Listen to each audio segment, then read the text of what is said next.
This is section 12C, where we talk about volume of composite solids. Now, composite solids are two or more figures added together to create one solid figure. The best way to find the volume, just like finding the surface area, is by actually adding or subtracting those volumes. So for example, if I have two figures, then I'm going to say my volume is going to equal the volume of figure 1 plus or minus the volume of figure 2. Likewise, if I have three figures, I'm going to do the volume of the entire composite, let me add that C there, is going to equal the volume of figure 1 plus or minus the volume of figure 2 plus or minus the volume of figure 3. So the reason I say plus or minus is because I have a lovely little way to identify this. If they are stacked, I'm going to add. If they are inside each other, that's when you subtract. So if they're stacked, I'm going to add them together. If they're inside, I'm going to subtract them. So going down to this first example, I have a concrete block or a lovely cement block, whatever you want to call it. If we notice here, I have two rectangles being cut out, two rectangular prisms being cut out. And because of that, and they are congruent, I can go ahead and state that the volume of the composite is going to equal the volume of the first figure, which we're going to say is the outside, plus or minus 2 times the volume of the second figure. And the reason I'm going to not plus or minus, I'm actually going to subtract. I know it's subtract. And the reason I'm going to do 2 times the volume of the second figure is because I have two of the exact same figures, and I can just multiply that by 2.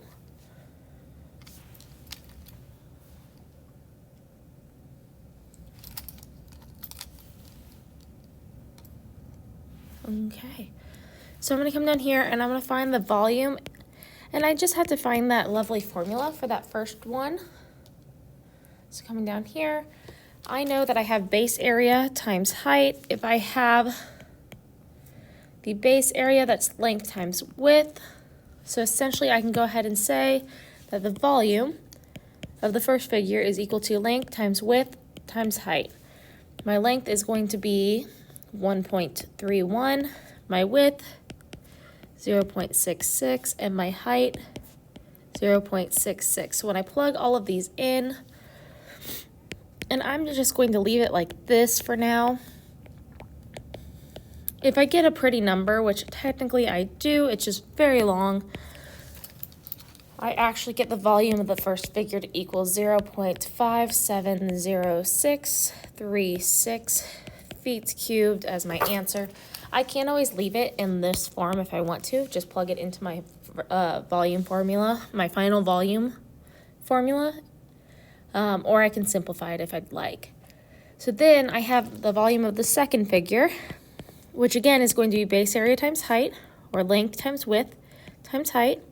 But this time my length is going to be 0.39, my width 0.33, and my height is still 0.66.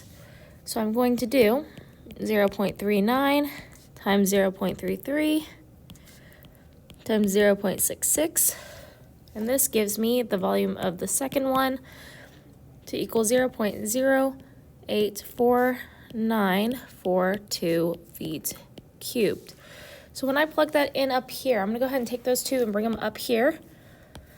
We're going to have some ugly numbers here. 0.570636 is going to be subtracted 2 times 0.084942. Ooh. I'm going to go ahead and scoot this over a little bit. There we go. So the volume of the composite figure is going to end up equaling 0.40 feet cubed.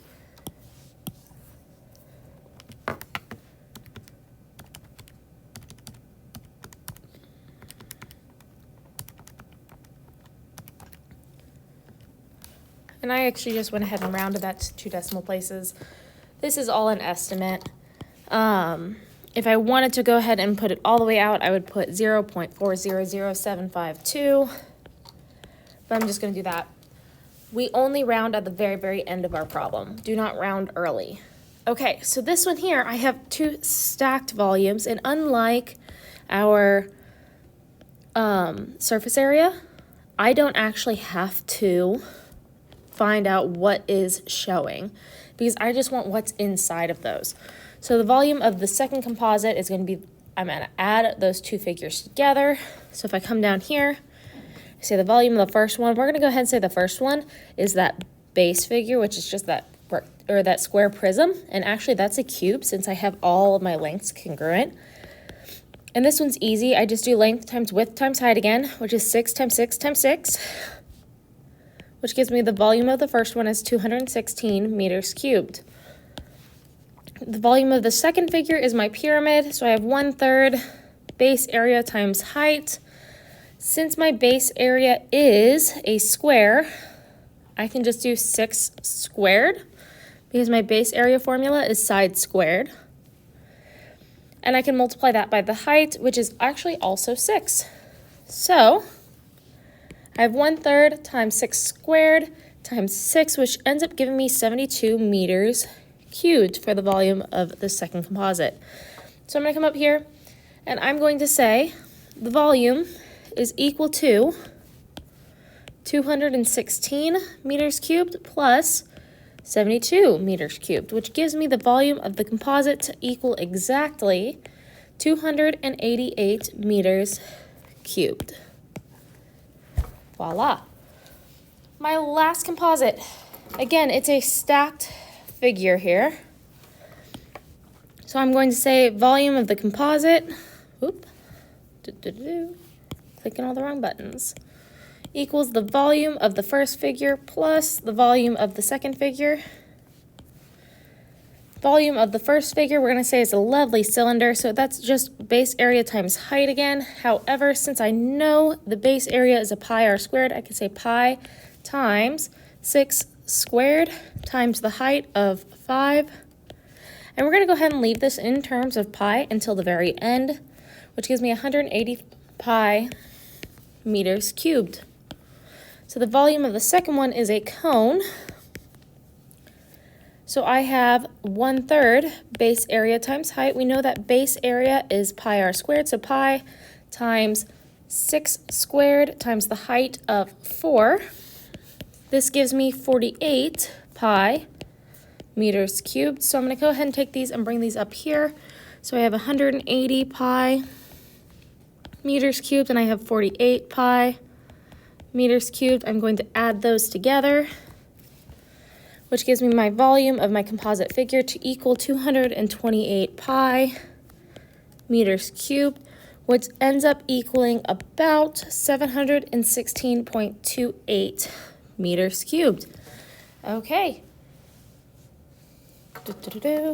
Circle the answer. That is the end of Unit 12.